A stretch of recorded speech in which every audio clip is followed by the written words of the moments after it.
चुनाव हुआ, 2001 में पंचायती राज का चुनाव हुआ, नगर निकाय का 2002 में चुनाव हुआ। किसी को कोई आरक्षण नहीं था साथ, कोई चिंता करने वाली बात इन लोगों के लिए नहीं थी। ये लोग सत्ता से जब बाहर जाते तब इन लोगों को चिंता हो जाती है कि हम जो है दलितों का सम्मान बढ़ाना चाहते हैं, अति पिछड़ों का सम्मान बढ़ाना चाहते हैं। अरे अब तो 9 बरस हो गए।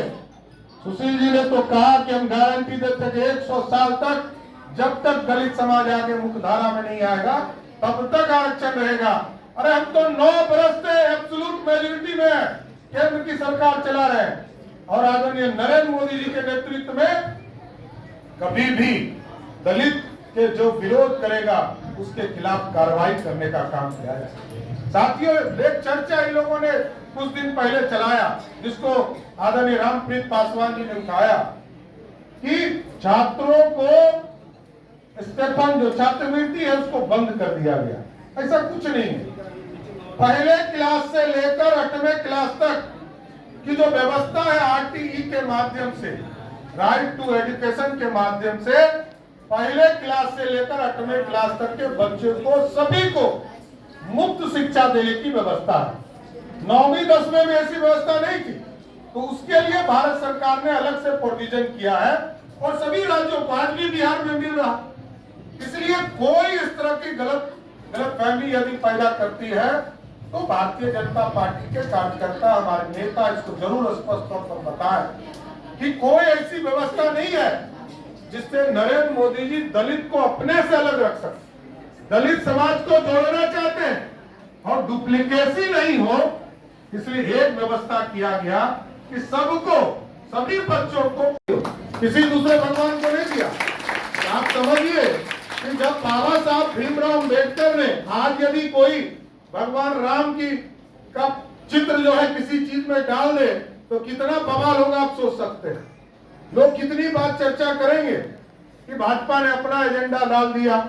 बाबा साहब भीमराव अम्बेडकर ने 1950 में संविधान के किताब में पहले पृष्ठ पर भगवान राम की चित्र लगाई। उसका मूल कारण है कि हमारे देश के मर्यादा पुरुषोत्तम राम, उससे बड़ा मर्यादा इस देश में हुआ ही नहीं।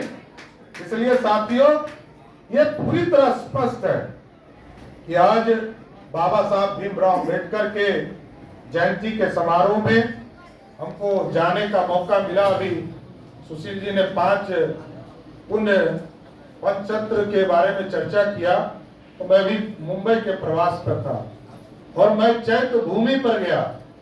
अभी एक भव्य पूरा स्थान बनाने का काम किया जा रहा है और आप सोचिए कि मुंबई जैसे शहर में एक निजी मिल को भी खरीदकर वहां की सरकार ने देवेंद्र फडणवीस जी और एकनाथ शिंदे के नेतृत्व में और आदरणीय नरेंद्र मोदी जी के मार्गदर्शन में उन लोगों ने तय किया है 5 एकड़ जो अभी बॉम्बे का कितना कीमती जमीन होगा, उस पूरे जमीन को खरीदकर वहां पर भव्य अंबेडकर जी की मूर्ति लगाने का काम की शुरुआत किया जा रहा है। तो जाकर वहां अंबेडकर साहब के मूर्ति के सामने आशीर्वाद लेने का मौका मिला।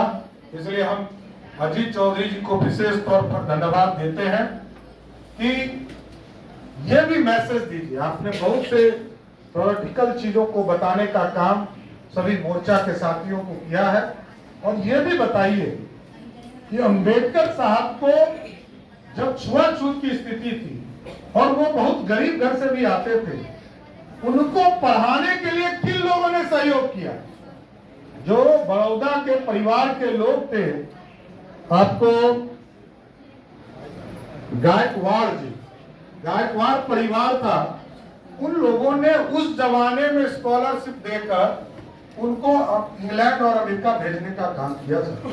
यह भी हमको बताना चाहिए। और छुआछूत हम ही लोगों ने किया था, कोई दूसरे लोगों ने नहीं किया था। यदि काम किया तो अम्बेडकर साहब को इसके लिए विशेष तौर पर धन्यवाद देना चाहते हैं। ये देश हमारा है और इस देश को श्रेष्ठ बनाने का काम आज यदि कोई कर रहा है तो देश के यशस्वी प्रधानमंत्री आदरणीय नरेंद्र मोदी जी हैं, जो इस देश को मजबूती के साथ खड़ा कर।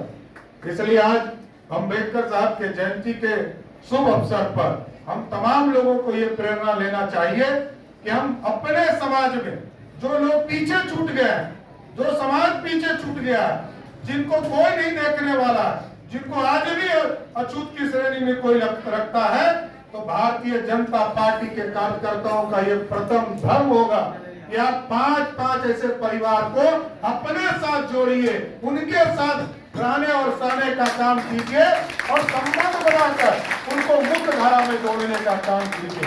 आज इसी तरह अम्बेडकर साहब के जयंती के शुभ अवसर पर हम तमाम लोगों को, विशेष तौर पर समाज के इस वर्ग के तमाम, जो अनुसूचित जाति के तमाम वर्गों को, जो 22 जाति हमारे बिहार में है, इन तमाम लोगों को विशेष तौर पर धन्यवाद देते हुए कि लगातार उनके सपने को साकार करने का काम हम लोगों को करते रहना है।